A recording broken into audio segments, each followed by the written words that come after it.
Welcome to the show. I'm Doug Gottlieb. I'll tell you why the Jets fans need to pump their brakes on Sam Darnold and why Big Ben is full of it. Speak for yourself starts now.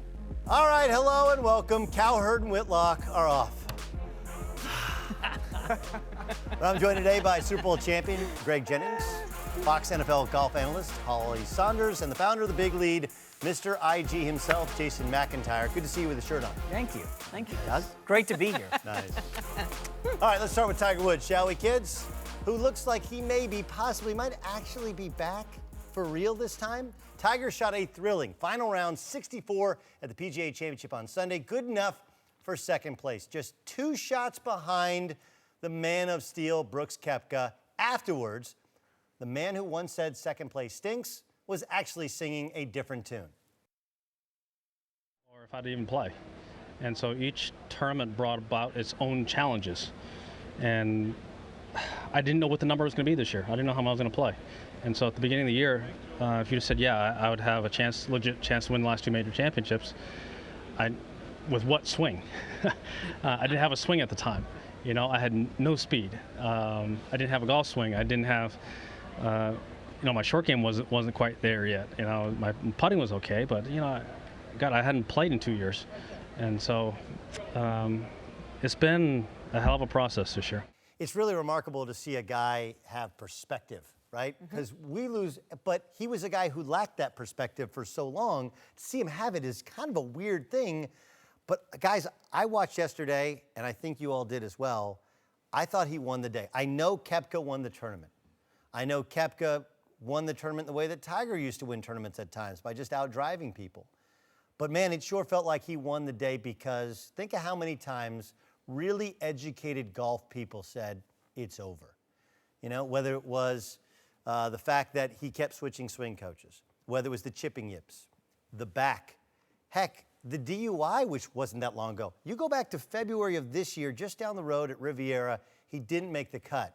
Or even last week. Last week, he's at Firestone, a place he won 8 times, and he fades down the stretch. Jason McIntyre, who sits in this seat, has always said, well, Saturday and Sunday, he always peters out. He played better if he putts at all on Saturday, he wins on Sunday, and on Sunday he shoots 64 without hitting a fairway in the front 9. I am all in on Tiger, and I actually think he cemented himself as the best golfer ever, based upon not just the wins early in the career, but the comeback, which was complete even without the W yesterday. Yeah, but Doug, we all say you're not good until you're consistent, okay? Tiger had a great day yesterday, one for the books.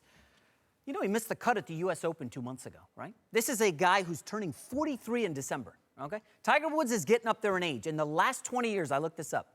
You know how many guys 43 or older have won a major? 1 in the last 20 years. The odds are stacked against Tiger to do it again. I mean, I know he had a really good weekend, but only 3 or 4 rounds were good enough. And he doesn't, and Holly, you can speak to this, I don't think that Tiger strikes fear into other golfers the way he did in his prime. He just, Brooks did not fold. He was just steely down the stretch, and, weaker golfers in the past would have been, oh, Tiger's coming, I'm scared. I just don't see that fear in any of these young golfers. I don't think Tiger's winning another. Tiger isn't quite the Tiger of old on a consistent basis. Jason, you're right about that, but still, right now, yesterday, I would have been scared of Tiger if I could see what was going on. Brooks, though, was behind him. Brooks could hear the cheers, but Brooks was unflappable. Yeah. I don't think to Brooks Koepka, and Tiger's his idol. He grew up watching Tiger Woods. I don't think he's afraid of him, but I think Brooks is on another level right now. He told his swing coach, Claude Harmon, that he didn't even need him to say a word this entire week. He said, just stand behind me, make sure that my alignment is correct, but I've got this. I'm feeling good right now. But you would admit, this isn't the tournament, no disrespect to Brooks Koepka, who's won 3 of the last Correct. 7 majors. It's not about Brooks. It's about Tiger. And you said, well, he's too old. Look, you're never too drunk to fish. You're never too old to play golf, okay? He's not your average human being. And no, he's not going to be consistent. Nobody at 42 is, there's a Toby Keith song. I ain't as good as I once was, but I'm as good once as I ever was. That's Tiger Woods. He doesn't have to be the dominant Tiger Woods of his 20s and 30s. All he has to do is be good a couple of times a year. Augusta, Pebble next year, Bethpage Black. and you start putting 1 or 2 tournament wins of majors together, think about how competitive he was yesterday against an incredible field. Greg, you keep saying wins. I mean, we're But you don't wins. forget how to win, Greg. Because and that's the next level for Tiger. That's why I've never doubted Tiger. And although there's been several who has, but there's been a lot who has not, because they understand what you just said. You do not forget how to win. You don't forget what it takes to win. It may take time for that to come back. And yes, he has wilted in other tournaments. Yesterday, for the first time in a major, you didn't see that wiltering stance, that wiltering demeanor, that presence. You saw a guy who, no matter what happened off the tee, I got to figure out a way to scramble and get back into play and do what I've always done in my entire career, and that's be Tiger, be special. When the spotlight is the hottest and when it's strictly on me, I have to do that, and he did it. Now, did he win? No, but was it a moral victory? Absolutely. Will he build on that? Yes, and I do believe we will see Tiger Woods win a major or a tournament in the next year. Jason, I mean, you said that Brooks Koepka didn't fold, but he also wasn't playing with Tiger. How'd Gary Woodland do yesterday? That's a good He point. was playing with him. Yeah. The heat is on when you're playing with Tiger. But Greg, he found a way to score. He didn't hit any fairways on the front 9. He shot a 32. That's what tells me this is the Tiger of old. He had a 2-way miss going. You know how hard it is to play golf when you have a 2-way miss? You don't know off the tee if it's going to go right, left. That is incredibly stressful. He doesn't care, because you know what? He's going to get out of trouble. He's going to find a way to make a par. Look at 18. He almost hit it out of bounds on the left. Finds a way to just rope that 9-iron around. 15-footer for birdie. Crowd goes wild. That's Tiger. He's back. Yeah, Army golf. Left, right, left, right. I'm very familiar with it. I'm just not familiar with the par saves that he was able to pull off. Right. To the guy who actually won yesterday, like Shooter McGavin, I'm actually winning the tournament. Brooks Koepka, who didn't blink for a second down the stretch, even with all the Tiger roars echoing through Belle Reve. Koepka has now won 2 majors this year, 3 of the last 7, but even he didn't seem to mind. All that anyone cares about is Tiger. Other than me, my team, everybody was rooting for Tiger. I mean, as they should. You know, he's probably he's the greatest player to ever play the game, and to have the comeback that he's having is incredible. So I guess the question becomes, guys, is Tiger going to so overshadow even these young stars that he limits their growth? He limits the public's ability to put their arms around him. I mean, think about Brooks Koepka yesterday. He's playing a road game. Yeah, like, look, you played road games all growing up. I played road, but golfers don't. They're used to sterile environments. Nobody talks. Nobody says anything. But even Brooks Koepka is like, look, everybody's rooting against me. I just wonder if he so overshadows everybody, eventually Father Time will catch up to him, and we'll be left in a same or even worse spot when Tiger leaves us, in that we haven't discovered any love affair for any of these young, talented golfers. Doug, I think we already experienced what golf is like without Tiger for the past 5 or 6 years. We know what it's like without Tiger. I think we have gotten a gift right now that Tiger is back in contention. And I think all of us know, especially everybody who is very, very into golf, we appreciate that time is coming. He's 42 years of age. We don't know how much longer that we're going to have him. So I think we've already experienced life without Tiger. But also, Brooks Koepka knows that he is making the money and the attention. The golf is getting the attention that it gets right now because of Tiger Woods. I read this on Twitter today. Brooks Koepka So it must be true by now. listen to this. Jason Sobel, I'll give him credit for this. Okay. Brooks Koepka's winnings at the U.S. Open and the PGA are greater than Arnold Palmer and Gary's career winnings combined. Wow. That's because of Tiger Woods. Okay, so again, the question to you is Tiger going to limit the growth of these young players? So I'm on the beach yesterday with friends and family, and I get some text messages start flowing in. Hey, Tiger's making a run. Jason, you got to get to a TV. So we rally the troops. I watched the back 9. I was impressed, but unlike Greg, I didn't think he was going to pull it off. And Holly, when you look at the outlook for golf, the only reason I think this isn't good is short term it's great. We saw the ratings were up, I believe, 69%, outstanding.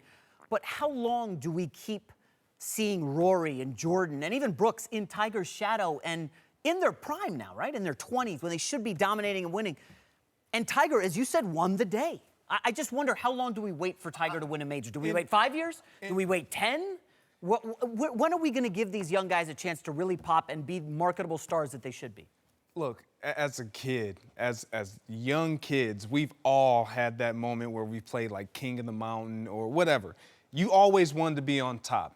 There is always something to be said when you have one that is on top that everyone's chasing. It is good for athletics. It's good for sport. It is definitely, in this case, good for golf. When you look at these young golfers right now, they're having the opportunity to play with their idol, someone who they've looked up to and they've wanted to model their games after. And to be able to say, Brooks Koepka, if I'm Brooks, I beat Tiger. We weren't head-to-head, we weren't paired, but I beat him. I didn't fold, I didn't wilt. And so that's a notch on his resume. But for me, he's great for golf. And golf is in a great position because of Tiger Woods. And having him, it's like Michael Jordan coming back to the NBA. You're going to gain audience. You're going to gain viewers. It didn't actually work that way in Washington with the Wizards. It actually didn't. It actually hurt because we realized he could still come back and average 20 even when he was long in the And tooth. the league was hurt badly. They needed him back. That's the parallel. The league was hurt badly when he left, and then when he came back, there was a short-term spike and then a long-term loss. But here's where I will agree with both of you and question Jason is, look at Phil Mickelson. They never paired off on a Sunday at a major, but the rise of Phil Mickelson was in the shadow and during the time of Tiger Woods.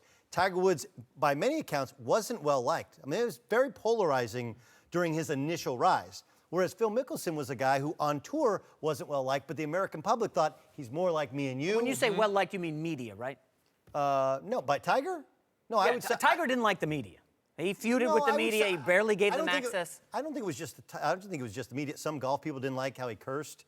Some people didn't like how he was anointed. Okay. They didn't like, how they had they called it tigerizing golf courses. People talked about the equipment. There's a lot of different things, and how he overshadowed the game of golf. Look, this is what we do in our country. We build them up, and then we tear them down. Absolutely. Okay? But Phil Mickelson was a guy that on tour wasn't that well liked, but suddenly became kind of America's guy. And they never had a true rivalry because they didn't play against one another. That's what golf needs. Whether it's 1, 2, 3 of these guys, these young golf guys, to go out head-to-head. It doesn't look like Ricky has it, even though he has all the swag to have it, but there's plenty of options, whether it's Spieth, whether it's Rory, whether it's Brooks Koepka, to stare him down on a Sunday at a major and take the conch from him. That's what golf needs, and then he wouldn't limit their growth. This is what makes this different, though, and what we haven't talked about yet. This isn't just a professional comeback. This is a personal comeback on so many levels for Tiger Woods. This is personal. Think about where he's been. We talked about the DUI. He's been down, people saying he needs to retire. He's embarrassing himself. He needs to get out. So many years ago, 6, 7 years ago, he couldn't even finish 18 holes. Did you sell your Tiger Woods stock? I did. You want to buy it back? I did. I held on to mine. Did you guys see You're the holding look? too long, Did Doug. you guys look? Too long. Hold on. Did you see the look that Brooks Koepka's girlfriend gave Tiger Yes. Woods? Okay. Oh boy. No, listen. Oh, boy. In a completely platonic way. Okay. I kind of think that's how all of us felt. We were all like, "Oh my God, he's back. This is real. It's on. Tell your friends." And the only downer is, we got to wait like 250 days till we see him at Augusta. I know they get the Ryder Cup. 43 and a half. Yeah. Yeah, it's going to be wild. Welcome back. Jason McIntyre is back with me. I'm Doug Gottlieb, filling in for the boys. Let's move to college football, where the Big Ten has been rocked by another scandal, with an article dropping on Friday accusing University of Maryland football coach DJ Durkin of fostering a culture of intimidation and humiliation. The allegations come in the wake of lineman Jordan McNair's death after a team workout back in June. And Durkin has been placed on administrative leave, but his former colleague and mentor, Will Muschamp, was quick to defend the Maryland head coach. I know DJ Durkin. He worked for me for 4 years at the University of Florida. He is an outstanding football coach, but he's also an outstanding husband and a father, and he treats people with respect. And I will use your word, alleged article. There's no credibility in anonymous sources. You know, if that former staffer had any guts, why didn't he put his name on that? I think that's gutless. I think it's a lack of journalistic integrity to print things with anonymous sources. I'm not sure if Will Muschamp is aware, but Deep Throat was an anonymous source. Jason, look, there's a lot to dive in here. I'll give the coaching background to this. Right? The idea that you can be on a staff or, be relieved of your duties from a staff and then sell out your former staff, right? That somebody who used to work at Maryland said this about Maryland, Rick Court, their strength and conditioning coach, or about DJ Durkin, which is what the article is based upon. And the idea that the whistleblower is then the bad guy, and why don't you just put your name on it? There's a guy named Abar Rouse. He was a former assistant coach at Baylor. Do you remember which Baylor scandal? It's the Baylor scandal where Patrick Dennehy was murdered by Carlos Dotson. And there was a recording of Dave Bliss, who's the head coach of Baylor, talking about putting all the blame for all the problems in the program at the feet of the then deceased Patrick Dennehy, right? That was recorded by Abar Rouse. He was the whistleblower. He's never worked in college athletics again. The idea that Will Muschamp thinks, hey, you put your name on it and somehow that brings more credibility to the report than an unnamed source. Look, if the report is wrong, if the accusations are incorrect, due process will flush that out, and we can just take a breath.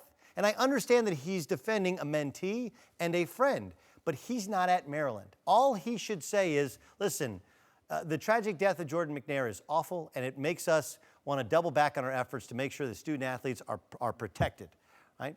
And I know DJ Durkin, he's a friend of mine. I don't think these accusations are true because he's never acted in a way in which I felt was inappropriate during any of my time at the University of Florida with him. That's it, that's all. But instead, he doubles down and does the war on media thing, which I think makes him look very, very small. Well, you know where he gets this from, right? Will Muschamp is a Nick Saban guy, okay? They coached together at LSU, then with the Miami Dolphins. And what has Nick Saban done throughout his career? Gone after the media. Prickly, fighting, ornery. And I think, he's kind of got some of that from Nick Saban. And as you said, this is a fraternity. And if you turn your back on one of your guys, maybe you're going to get left out in the cold. Maybe Muschamp is picking up for Durkin because he knows that Durkin's in trouble. We don't know the thought process when you go out there in front of the media and really go after somebody. He has no idea what happened. No clue. Like, this is really risky stuff from Muschamp, and it just feels like, I don't want to say the beginning of the end for Durkin, but it's been 3 days since this story came out, right? 3 days since nobody's defended it. Nobody's gone the opposite way, Doug, and said, hey, not one word out. Even with Urban Meyer at Ohio State, within a few days, we heard, hey, let's take a deep breath. More is going to come out, and then Urban releases his statement. I think Maryland here, I think Durkin's in some trouble. Look, I think Durkin is in trouble as well. It should be pointed out that one of his former players, he's only been there for 2 years, one of his former players who wasn't recruited by Durkin did come out and defend him and say that's not the behavior that I experienced when I played there. But I don't even think that's the point, because I think that media members are doing what you're doing, which is we're convicting before we have all the information. No, I'm not convicted. No, well, I'm Jason LaCanfora on Twitter. You read Dan Wolkin's piece about how college football. Listen, the reason nobody comments is because they're not allowed to comment. Okay? That's the reason that Ohio State people can't really comment, with the exception of Urban Meyer, who admitted to lying. But once you're under investigation, especially about the death of a player, you don't say anything, because anything you can could be used against you in the court of public opinion. So, look, I do think DJ Durkin's in trouble. I do think he's entitled, as all coaches are, to due process. We find out what he knew, when he knew, what did he do about it? Did he know these things were going on? Most importantly, when Jordan McNair wasn't feeling well at the end of 10-1-10s, whose care was he under? Were the coaches alerted to what was going on with his body? Why wasn't he iced down? But these are all things that come out in the investigation, and that I think that Will Muschamp end up doing more harm than good, because in an effort to defend his friend, he goes after the media. He goes into attack mode instead of saying, hey, listen, I'm a head coach. We turn it over to the trainers. We turn it over to the strength and conditioning coach, and when a kid's not feeling well, he goes to the medical professionals. That's their job, and we trust them, and sometimes things go wrong. In this case, it went horribly wrong, You and said he creates due a process, distraction. Doug. Yes. Due process is the key phrase here. And unfortunately, on social media, as we've seen, with whether it's Urban Meyer, LaShawn McCoy, so many, in 2018 alone, there is no due process on social media. And once the story comes out there, it's, we got to get this guy. We got to fire him. And Look, that's a major problem. I don't know how to fix that other than telling people, hey, stay off social media. Well, look, I'm just as guilty as anyone. When the ESPN story came out about Sean Miller, Yeah, Sean I Miller. assumed Mark Schlabach had heard the tape. Apparently, he hadn't heard the tape. We haven't heard anything about it. And we all moved to essentially convict Sean Miller. So again, this doesn't mean DJ Durkin keeps his job or should keep his job. This doesn't mean Urban Meyer keeps his job or should keep his job. But if they have an independent investigation and does a thorough investigation, we'll find out what's what do they know, when do they know it, what do they do about it, and then we can get back in debate, should he keep his job, should he have gotten fired, and what the process should be. The looks here on set. Welcome back. Greg Jennings joins us, so does Jason McIntyre, a resident Jets fanboy, and we're joined by three-time Super Bowl champ and former Jet, Ty Law. Also former Patriot. Let's move to Sam Darnold, shall we? Patriot. Yeah. Say it right. Sam Darnold made his Jets debut Friday. Looked good, 13 for 18, 96 yards and a touchdown. Naturally, Jets fans had one of the rational reactions they're famous for. Oh, wait, no, they didn't. New York Daily News called Darnold the Jetsaya, and Jets Nation is demanding that he be given the starting job, well, yesterday. Look, guys, I understand that Sam Darnold, I believe that the Giants screwed up, and the Browns screwed up. Best quarterback in college football in terms of his upside and future potential in the National Football League. But the idea of starting him right away, I think, is a flawed one.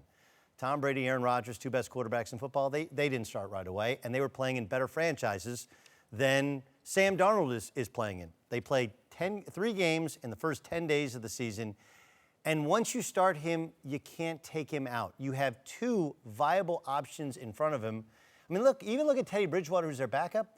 Why not allow Teddy Bridgewater to take some snaps so that if you decide to go to Sam Darnold, you can trade Teddy Bridgewater and get something back in return. I like the setup they have for him. I like his growth.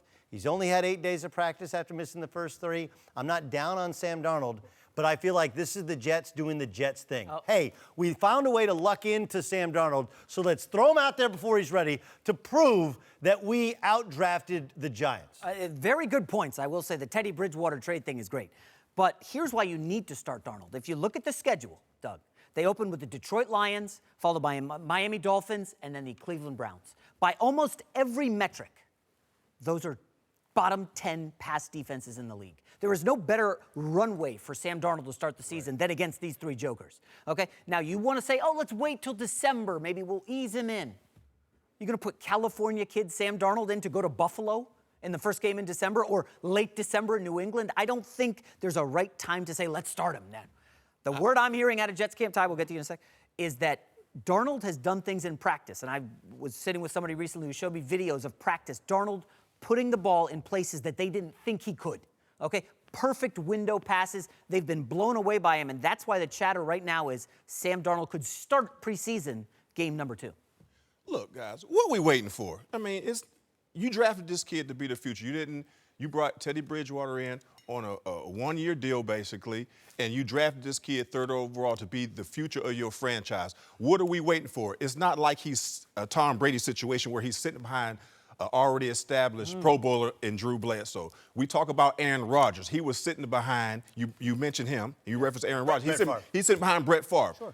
What is Sam Darnold sitting behind? Teddy Bridgewater, great. He had a great year in Minnesota, but he got injured. So what, you're going to wait for him to see how he comes back from injury? You got Josh McCown, who has been a great backup for years. He's been in this league, no disrespect to Josh McCown, but he's been in the league for 16 years. He's played on 11 teams, including the Hartford Colonials, for within his 16 years. So he is a glorified backup. So if you want to throw him into the fire, do it now. Trial by fire. Put him into the game because there's no better situation for him to learn in than right now, because he's not going to be learning behind established veteran all pros. So put him in.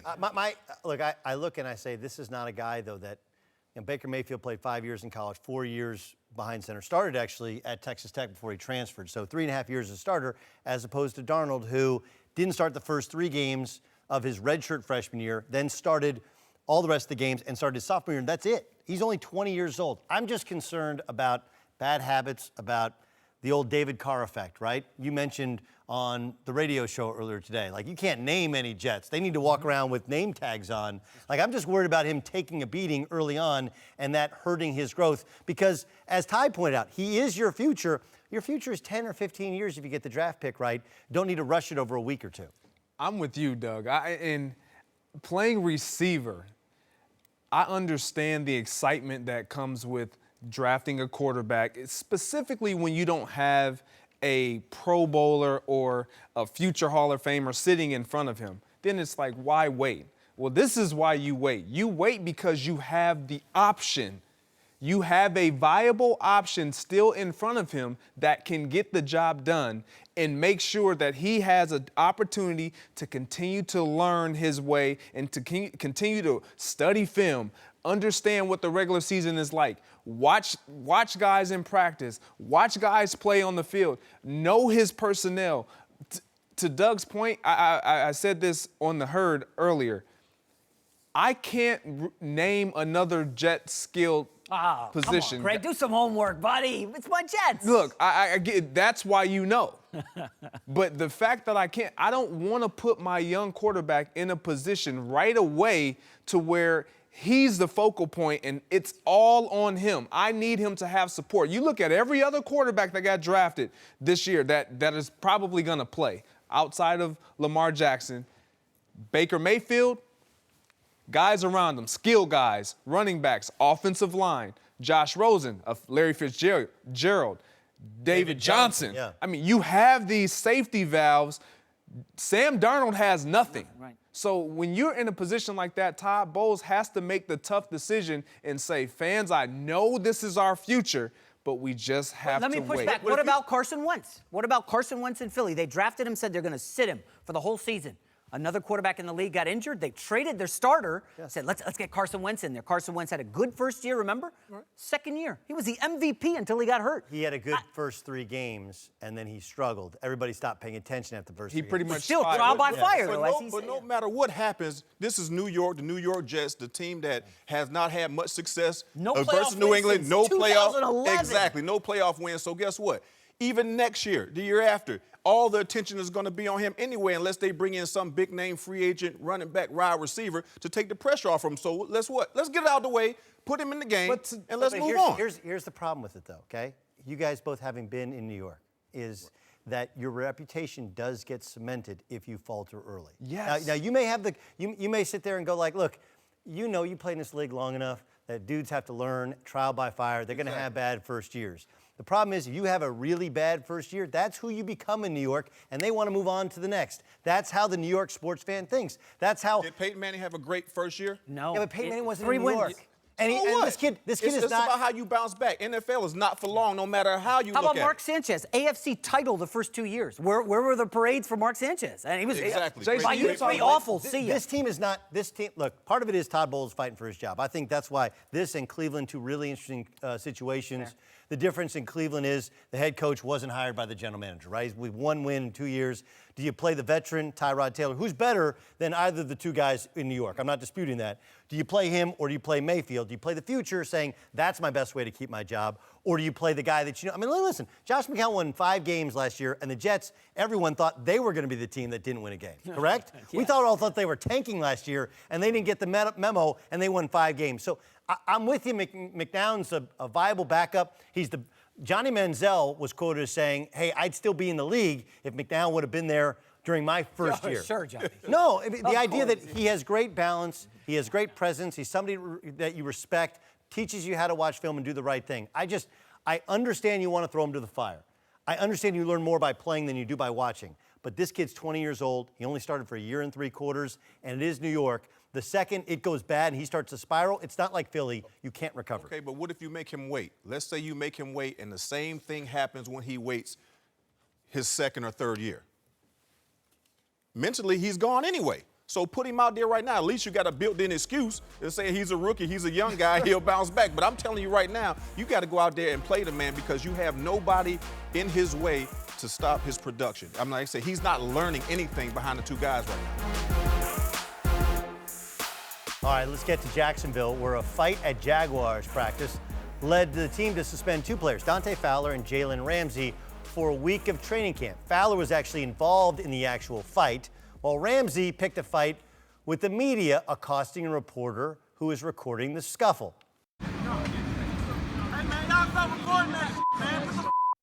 Ramsey also tweeted this: y'all know you done messed up, right?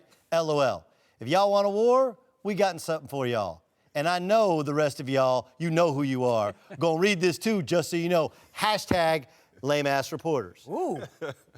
After Ramsey was suspended, he took to Twitter again to defend himself, writing, I'm always going to take up for my teammates because I know what type of men and players they are for real. I love my dogs. If you don't like it, oh well, God bless. It's a turnaround in 2 hours. Look at that. That was somebody getting into his ear, like, Yeah. what are you doing? Why are you going? Now, look, part of it is, suspending 2 starting defensive backs for a preseason game that they don't want to play in anyway is a slap on the wrist. Not even a slap on the wrist. That's a favor. Thank you. That's a favor. Thank you. Appreciate you, Coach. Okay, but there's got to be something bigger at play, right? Like, why would you make this has become a bigger? Like, I wouldn't have paid attention to it if not for the fact that they suspended him. So there's something more here, Ty. Something we don't know, isn't there? I mean, it may be something they want to keep. The media is going to be in the locker room anyway. If there's tension in Jalen Ramsey right now, he's the boisterous guy. He's going to take up for his teammate. He's the ones talking out there on the field. He's basically becoming the face of their organization. So, you know what? That's how he is. That's how he plays. So maybe they're just trying to give him a break to keep the peace within the locker room because they know that he might just see that guy again and it starts again. So let's take a break. Let's calm down. Let's come back next week. But believe me, if this was the regular season, he would not have gotten suspended. Definitely. And I don't think he should get suspended. Yeah. It's probably just to calm everything down so they can move forward with the season. Well, So I know some of the guys that are in that locker room, and some would possibly say that Jalen Ramsey, since he's gotten there, has walked on water. Whatever he's wanted to do, he's done it. So when I look at this has nothing to do with the fight and him lashing out on social media, but it has everything to do with a coach trying to make sure he set a precedent, saying, look, we're going to have to cut some of this off. Like, I don't mind you carrying yourself the way you are with swag and charisma and saying some of the things you do about the opponents and all this, but at some point we have to nip it and we have to set an example with you because you are one of the faces of our defense. You are one of our bell cows. So when I see this, that's what I'm thinking of. They're trying to set an example. You're with one of their definitely players. onto it, Greg. And remember, guys, last year, Leonard Fournette, another young star on that team, was suspended for missing a team photo. Regular season game. People were shocked. He's carrying my fantasy team. What are they going to do offensively without? And it was a smart move by Coughlin because Tom Coughlin and Doug Marrone are old school dudes. Yes. They are not going to put up with this young millennial stuff in the locker room. We've seen Odell Beckham with the New York Giants. We know that locker room was really ugly the last year and a half. Coach lost his job partially because of the Odell Beckham, but also Eli Manning. I'm telling you, these young guys in the league right now, very egotistical, especially on a Jaguar team that I believe is a Super Bowl contender. They had the Patriots beat in New England in the AFC title game, up 10 in the fourth quarter. So you got to really lay down the law and check these guys. We're not going to put up with you barking at the media. You got to make the team photos. I actually like this move by the Jaguars. Look, I like It's this. the I wouldn't say. preseason. I wouldn't say the idea that cornerbacks and wide receivers just now have big egos. The difference is social media broadcast. Well, Ramsey's also, what, 23, 24 years old? Here's the question. Did you get in a fight? I mean, you got in a fight in training camp, didn't you? Plenty. Okay. Who got you? And won. You won all of them? Every single fight. Every DB thinks they won. Guaranteed. Hold I on. won. Tell me some of you definitely got. Go ahead. You know what? I'm not gonna call the man. Yeah, why not? Come on, Doug. I had a situation where it was a young guy, Sean Moore, and I love him. You know what I mean? Because he was a guy that wasn't supposed to make the team, Right. but he did the smartest thing that you could have done. Also the stupidest. Yes. You came at me. I'm the guy Right. on the defensive back. If I get him, I got to beat him. I got a chance to make the team. Right. You know, so he did that, which is smart. He made the team, but he caught the wrong one. So you lost the fight. But that's how it was. Did you catch him with a two-piece with the pads on or No, off? I mean, you know, I just had to put him down and hold him down a little bit and just let him know that, hey, you know, I've been here, done that. I'm a veteran, so I had to let him know that. But this guy, he was spunky. I respected him afterwards. I mean, I gave him a hug and I embraced him because guess what? This is a guy who's trying to make the team. I'm already on the team. So what do you do if you're going to the prison yard, you smack the biggest strongest guy. one, Right. and let him know that I'm here? Well, and listen, that's what he tried to do to me, but it just it was just a reverse effect when it came down to the fight. When you're the smallest, look, when you're the smallest guy in a basketball team, you kind of got to do the same. You got to get to dude's body. Like my boy Brian Montanati, 6'10" to this point, will tell you forever that he took me in a fight because he did the jersey over my head thing and I was swinging it. But you got to get to somebody's body. Now, what about you? You're a wide receiver. You got taken in a fight, didn't you? By DB. I did. It was actually in the game. Brandon Browner. And that was in my We know where he is now. You know what? And when I look back on it, it just wasn't smart. Like the way I even attacked him was all wrong. Right. Like I just went about it all wrong. What's the right strategy? Get to the body? No, it's you catch him on another side. Like you catch him slipping like he caught you slipping. Like the way I went about Brandon Browner's a big guy. Right. It's a big man. So we got in a little tussle. He rolled me over. I'll give it to him. I lost that. But for me, when it comes to fighting and doing all the spats, in training camp, it happens because you're tired of going up against the same guy every single day because he knows what you're going to do. You know what they're going to do. When I look at this again, I look at this situation, and I know Jalen Ramsey's history and how he entered into that organization, promise and everything. They still have to reel him in because he is the one that all the young guys are going to look to. And with him acting out, they're going to feel like, well, Jalen does it. Why can't we? McIntyre in our Fox training camp, we got into a little bit. I'm sorry about that. No, it's all good, man. I'm sorry about that black eye I gave you. That's okay. Welcome back. Greg Jennings, Ty Law, Jason McIntyre alongside. Let's move to Pittsburgh, shall we? Where earlier this spring, Ben Roethlisberger didn't exactly roll out the welcome mat for rookie Mason Rudolph, saying he wouldn't go out of his way to mentor the young QB. But now it appears that Ben has changed his tune, praising the rookie's preseason game against Eagles, saying, quote, he threw some really good balls. So I guess, guys, the question is, has Ben Roethlisberger changed his tune? And the answer is hell to the no. He also said, like, the lights weren't too bright for him. It was just such a condescending pat-of-the-head moment. Look, I like Mason Rudolph. I don't think he's any threat to this point to Ben Roethlisberger. He doesn't actually play well in poor weather. He got small hands, struggled to hold on to the football. But I just think Ben continues to trip all over himself and appears to be so disingenuous. What's he supposed to say, Doug? He doesn't ever say his name. Hey, like, say Mason's name. Mason Rudolph. He will never say his name. I still think that he said the right thing because it's true. The lights weren't so bright. It's the preseason.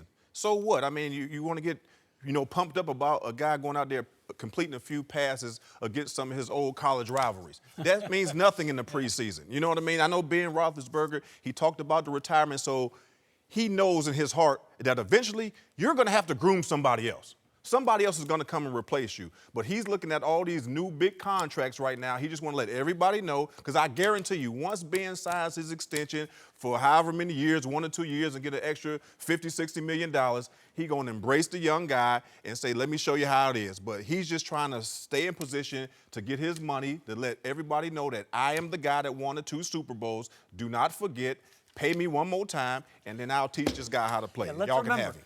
So at the draft, the media says, oh, he's the replacement for Big Ben, and Big Ben's all ticked off about it, okay? The only quarterback not to throw a touchdown in that game was Mason Rudolph, okay? Josh Dobbs came out, threw a touchdown. Landry Jones did. I mean, Mason Rudolph is not a threat at all. I mean, I don't even think this is like like Big Ben's probably stifling laughter as he's saying, oh, yeah, really impressed with this kid. Greg, I don't buy it. Yeah, I laugh at this because this is not even, Ben is probably looking at this like, guys, I see this guy every day. I'm not concerned about this young man. He has so far to go. Ben is doing what he's supposed to do. He played a good game. He did a good job. But he's also doing the bare minimum thing, right? It's like those of us like senior year in school where you're just doing the minimum. But he's not. If you're in Ben's position, you're not just going to give him all the keys. If I'm the sensei and you're the student, I'm going to teach you enough, but I'm not going to teach you enough so you can then beat me. That's not how it works. I teach you enough so you can go beat everybody else, but there's some things I'm not going to quite teach you. To Cleveland, where Hugh Jackson revealed that he played wide receiver Antonio Callaway late into the Browns preseason opener as punishment after Callaway didn't inform the team that he'd been cited for marijuana possession and driving on a suspended license the week before. If he really wants to punish a Cleveland Browns wide receiver, make him watch all of the Browns games the past 2 years, right? Like the idea of punishing a guy on offense, if he was a defensive player or if he was a lineman, but punishing a dude to run a bunch more routes where he's going to put up stats, I actually don't think that's much. It's a weird situation, right? Because Josh Gordon, we don't know his status, okay? They trade up to get Callaway, and now they deal Corey Coleman out of town. I don't understand the punishment here, but I do have to ask, did Hugh Jackson do this to save the kid? Hey, man, we need a wide receiver. Let's just see what he can do. And all of a sudden, Callaway goes out, boom, boom. Wow, we got something here. We can't kick this kid off the team. We don't know what we got at wide receiver. This does not make sense whatsoever. I mean, if you're going to discipline a guy, the most important thing for a rookie is reps. You just punished him by giving him what he so desperately needs to see what he can do in the NFL. So you're sitting there telling me all I got to do is do something wrong, get caught with this, suspended license, and then I get an opportunity to show more what I can do? Yes, this is totally contradicting to the rule of just NFL professionalism, anything else. I'll give you an example now. If it was myself, I had a situation with Coach Belichick in training camp. What did he do to punish me, the veteran, the all-pro? He made me play every down, every game in the preseason. And boy, was I pissed because I did not want to be out there, Greg, because all my guys, they're sitting over there eating sunflower seeds, eating hot dogs, laughing. I'm playing against guys that I typically wouldn't play against. Now, that's punishment for me. But as a rookie, this is what you need to go out there and get reps. So I don't think that this was a well-taught lesson at all.